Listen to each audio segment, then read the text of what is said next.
নমস্কার, লাবণ্যস ব্লগে সবাইকে স্বাগত। চলে এলাম আরেকটি নতুন ভিডিও নিয়ে। আশা করি সবাই খুব ভালো আছেন, সুস্থ আছেন।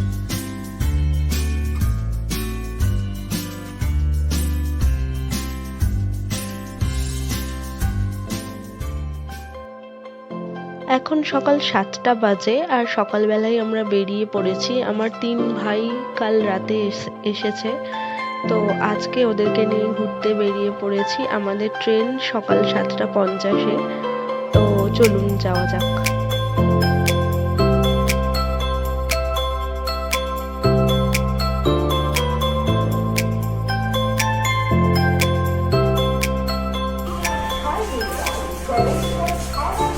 খড়গপুর স্টেশনে গিয়ে কিছুক্ষণ অপেক্ষা করছিলাম, আর বারবিল জনশতাব্দীতে আমরা যাব, তো এখনো একটু দেরি রয়েছে ট্রেন আসার।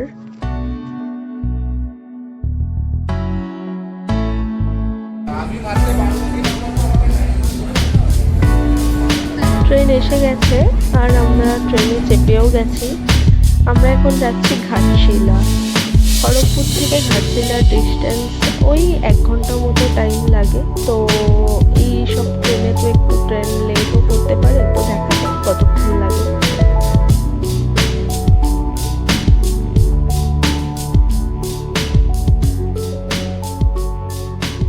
তো চলে এসেছি ঘাটশিলা, আর স্টেশন থেকে বেরিয়েই স্ট্যান্ড রয়েছে অটোর।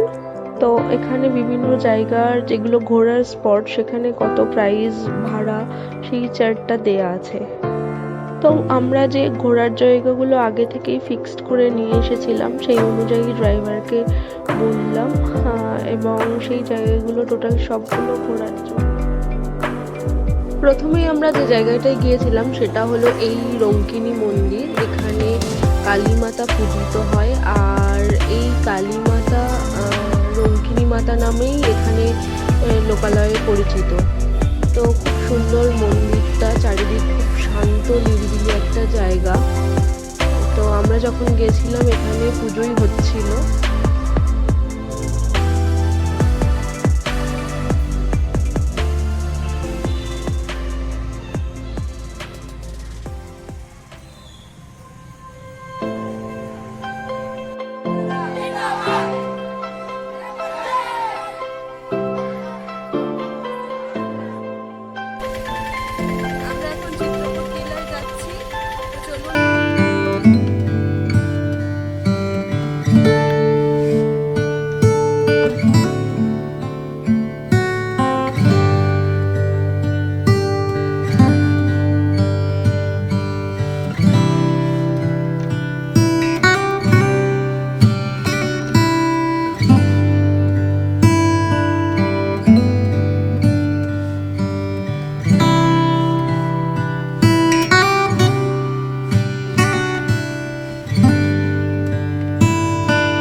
বিভূতিভূষণ বন্দ্যোপাধ্যায়ের বাড়িতে। তো এখানে ওনার ব্যবহৃত বিভিন্ন জিনিসপত্র, ওনার লেখা বই সামগ্রী, তারপরে উনি যে ড্রেস পরতেন, কোট, ধুতি, পাঞ্জাবি, এগুলোই সব রয়েছে। ওনার স্মৃতিগুলোকে এখানে যত্ন করে সাজিয়ে রাখা হয়েছে। বর্তমানে ওনার বাড়ির একটা অংশে একটা বাচ্চাদের স্কুল চলে। আর এই যে আম গাছটি দেখতে পাচ্ছেন, এটি ওনার ভাই লাগিয়েছিলেন ওনার আম খাওয়ার জন্য।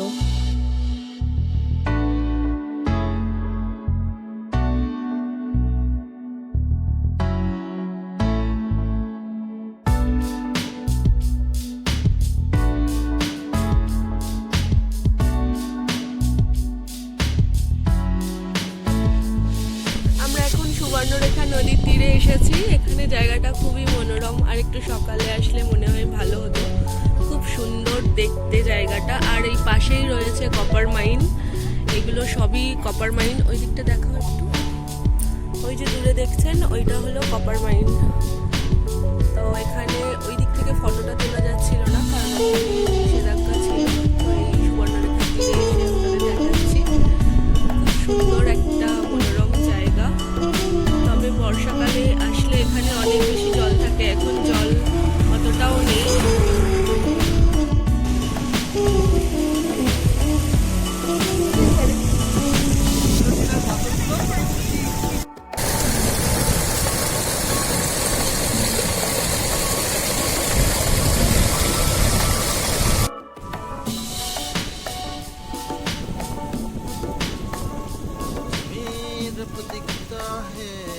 ঘুরতে এসেছি আর ফটো তুলবো না এটা বললে কি হয়।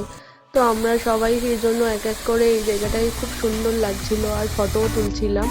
পিছনে যে জলপ্রপাতটা দেখছেন ওটা হলো রাতমোহনা জলপ্রপাত।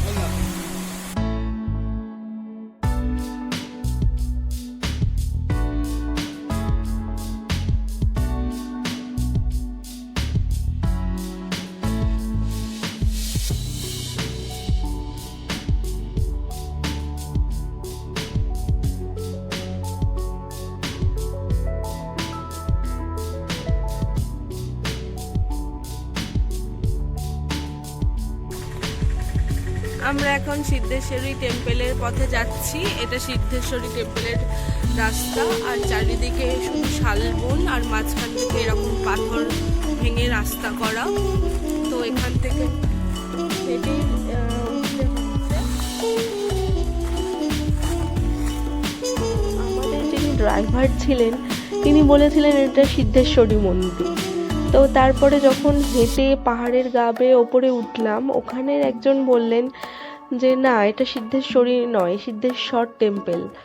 তো এখানে মহাদেব বাস করেন আর মন্দিরটাও নতুন করে ভালো করে হচ্ছে।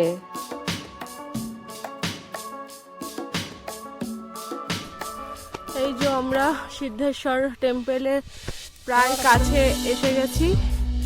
অনেকটা উঁচুতে, মানে সবারই উঠতে খুব কষ্ট হয়েছে। একদম পাহাড়ের একদম টপ ফ্লোরে এই মন্দিরটা, আরও কিছুটা রাস্তা বাকি যাওয়া। তো খুব সুন্দর জায়গাটা, কষ্ট হলেও কিন্তু যখন মানে প্রকৃতির সৌন্দর্য দেখা যায় তখন খুব মনটা ভালো হয়ে যায়। দূরের পাহাড়গুলো দেখুন কেমন লাগছে, খুব সুন্দর দেখতে লাগছে এখানের প্রকৃতিটা। মানে এখানে একলা যেন সারাদিন বসেই থাকতে ইচ্ছে হবে। এখানে উঠতে সবারই খুব কষ্ট হয়েছিল, কারণ অনেকটা রাস্তা, প্রায় 1-1.5 কিলোমিটার পাহাড়ি রাস্তার বেয়ে ওপরে উঠতে হবে। আর রাস্তাটাও তেমন ভালো ছিল না, পাহাড় কেটে রাস্তা বানানো, তো রাস্তাটা একদমই ভালো ছিল না, সেই জন্য আরো বেশি কষ্ট হয়েছে।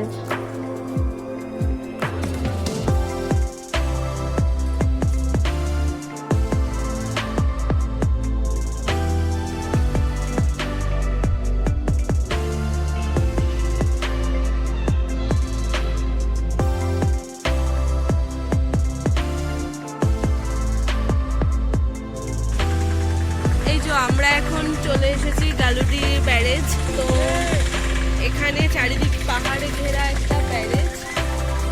চলো এই দিক থেকে যাবো।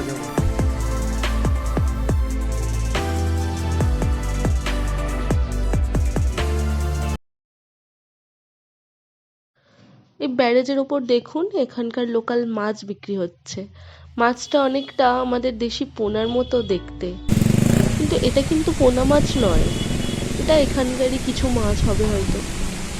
আমরা যে ব্রিজটার ওপর দাঁড়িয়ে আছি তার নিচেই এই ব্যারেজের লক গেটটা আছে, আর তার জন্য দেখুন একদিকে নদী ভর্তি জল আর অন্য দিকটা একদম সরু হয়ে জল যাচ্ছে।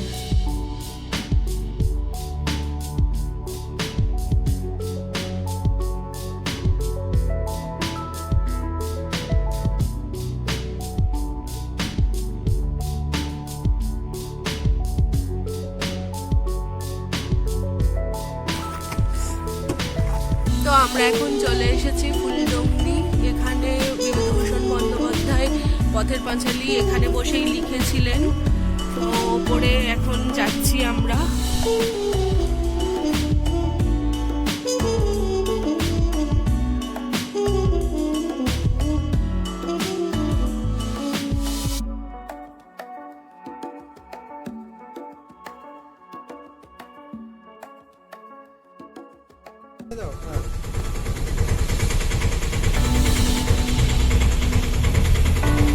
পাহাড়ের দেশে যাবি।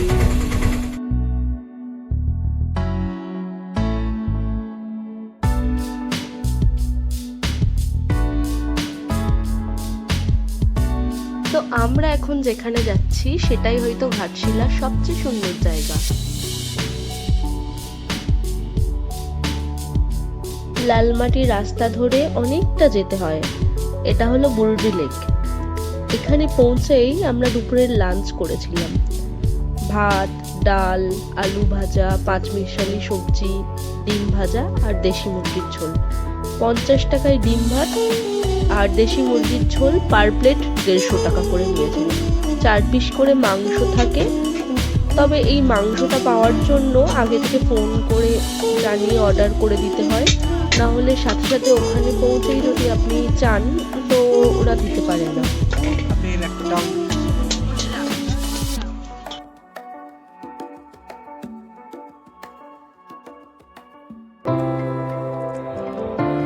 চারিদিকে পাহাড় আর মাঝখানে লেকটা।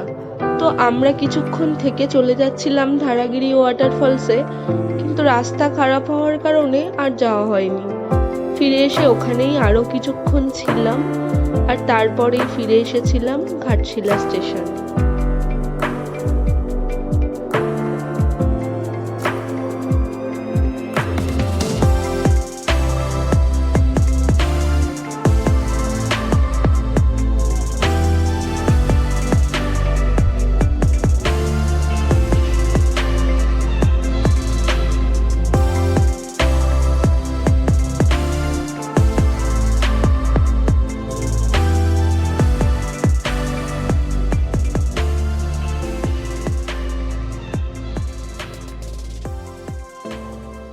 তো গাইজ, সারাদিন ঘোরার পর আমরা ঘাটশিলা স্টেশন চলে এসেছি। একদিনের ট্যুর হিসাবে খুব সুন্দর জায়গা, আপনারা সবাই ঘুরে যেতে পারেন।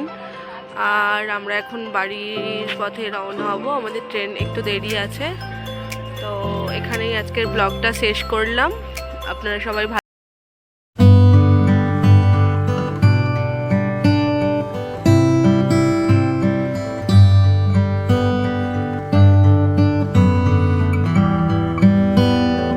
সাবস্ক্রাইব করবেন।